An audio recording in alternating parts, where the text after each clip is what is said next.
नमस्कार, स्वातीज किचनमध्ये आज आपण रक्षाबंधन स्पेशल मस्त अशी शेंगदाण्याची बर्फी म्हणजेच शेंगदाण्याची काजू कतली बघणार आहोत।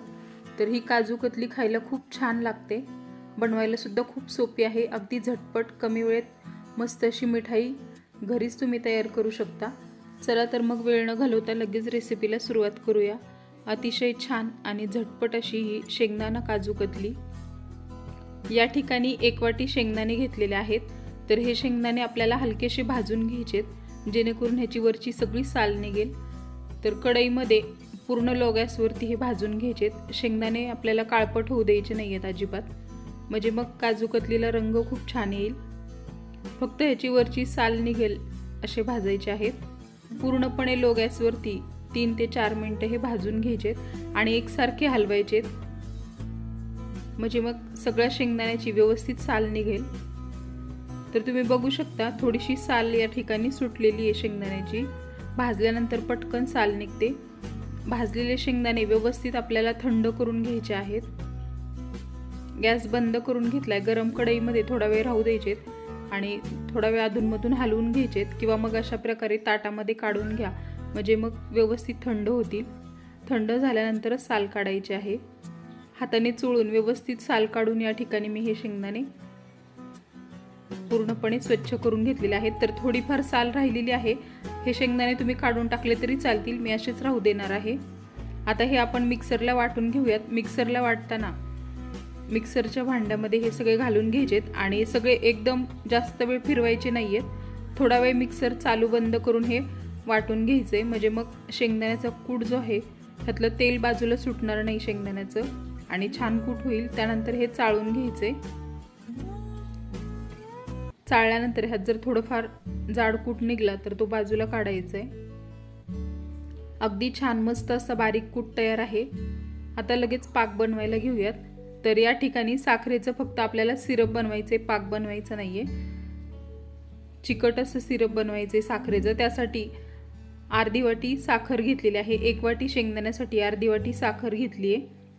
साखरेचं प्रमाण तुम्ही थोडंसं कमी जास्त ठेवू शकता, पण अर्धी वाटीमध्ये छान गोड होतं। त्यानंतर ह्या साखरेमध्ये साखर ओलसर होईल एवढंच पाणी घालायचे। पाववाटी किंवा पाववाटीपेक्षा थोडंसं कमी घातलं तरी चालेल। लो गॅसवरतीच ही साखर आपल्याला पूर्णपणे पाण्यामध्ये विरघळवून घ्यायची आहे। गॅस जर फुल ठेवला तर ह्यातलं जे पाणी आहे ते वाफ होऊन जातं निघून आणि साखर व्यवस्थित विरघळली जात नाही।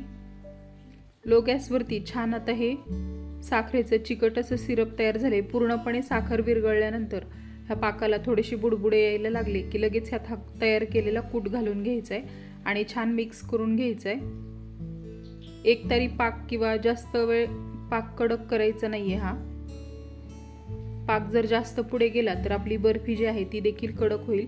छान हे मिक्स झाल्यानंतर ह्यात आपण थोडंसं रोज सिरप टाकणार आहे। ह्याने फ्लेवर खूप छान येतो। अगदी रेडीमेड काजू कतलीप्रमाणे साधारणतः 3 ते 4 थेंब ह्यात घालून घ्यायचे आणि पुन्हा छान मिक्स करून घ्यायचे। हे छान मिक्स झाल्यानंतर लो गॅसवरतीच हे सगळं करून घ्यायचे। पूर्णपणे हे मिश्रण कढईमधून सुटेपर्यंत छान असं हे परतवून घ्यायचे। त्यानंतर गॅस बंद करून घ्यायचा आहे आणि कढई गरम आहे त्यामुळे असंच हे हलवून घ्यायचे। गरम कढईमध्ये व्यवस्थित हे होतं तयार, किंवा मग तुम्ही हे ताटामध्ये काढून घेतलं तरी चालेल। हे पूर्णपणे आपल्याला थंड करून घ्यायचे। व्यवस्थित थंड झालेलं आहे। थंड करत असताना हे अधूनमधून हलवून घ्यायचे। हे व्यवस्थित थंड झालंय। अशा प्रकारे ह्याचा गोळा बनवून घेतलेला आहे। आता इथे मी फूड रॅप पेपर घेतलाय, ह्याला थोडंसं तूप लावून घेतलेलं आहे आणि वरून देखील ठेवण्यासाठी एक प्लॅस्टिकचं पेपर घेतलेला आहे, त्याला सुद्धा थोडंसं तूप लावून घेतलंय। पेपरवरती व्यवस्थित हे आपल्याला लाटून घ्यायचंय अशा प्रकारे। वरून प्लास्टिकचा पेपर घातलाय, ह्यातून व्यवस्थित दिसतंय बघा। हे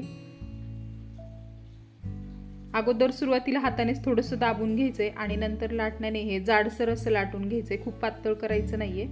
काजू कतलीप्रमाणे थोडंसं जाडसरच ठेवायचंय। त्यानंतर हाताने अशा प्रकारे ह्याच्या कडा थोड्याशा दाबून घ्यायच्यात, म्हणजे मग ज्या साईडला चिरा जातात त्या देखील व्यवस्थित एकसारखे होतात। त्यानंतर वरचा पेपर काढायचा आहे। तर इकडे तुम्ही बघू शकता हे थोडंसं मी जाडसर ठेवले। खूप पातळ करायचं नाही आहे, असं जाडसरच ठेवायचं आहे, म्हणजे मग काजू कतलीचा शेप छान दिसतो. आता हे कतलीच्याच आकारामध्ये किंवा जसं आपण कापण्या कट करतो त्याप्रमाणे कट करून घ्यायचे. अगदी छान मस्त झटपट एक 15 ते 20 मिनिटांमध्ये ही बर्फी तयार होते. खायला सुद्धा खूप छान लागते. रोज फ्लेवर घातला की टेस्ट खूप छान येतो, त्यामुळे नक्की घाला. अगदी रेडीमेड काजू कतली प्रमाणे लागते. यावर जर चांदीचं वर्क सिल्वर पेपर असेल तर तोही लावा. माझ्याकडे नाही आहे त्यामुळे मी प्लेनच ठेवलेली आहे. व्यवस्थित काजू कतली कट झाली आहे बघा. आकार खूप मस्त झालेला आहे आणि अगदी छान अशी झालेली आहे. अगदी मस्त. तर तुम्ही सुद्धा ही काजू कतली नक्की बनवून पहा. खायला पण खूप छान लागते. अतिशय छान आणि मस्त अशी झालेली आहे. तर आजचा व्हिडिओ तुम्हाला कसा वाटला ते कमेंट करून मला नक्की सांगा. व्हिडिओ आवडला असेल तर व्हिडिओला लाईक आणि इतरांसोबत शेअर करायला विसरू नका. त्याचबरोबर पहिल्यांदाच तुम्ही माझं चॅनल पाहत असाल तर माझ्या चॅनलला सबस्क्राईब करायला विसरू नका. पुढे दिलेलं बेल आयकॉनही प्रेस करा. व्हिडिओ संपूर्ण पाहिल्याबद्दल खूप खूप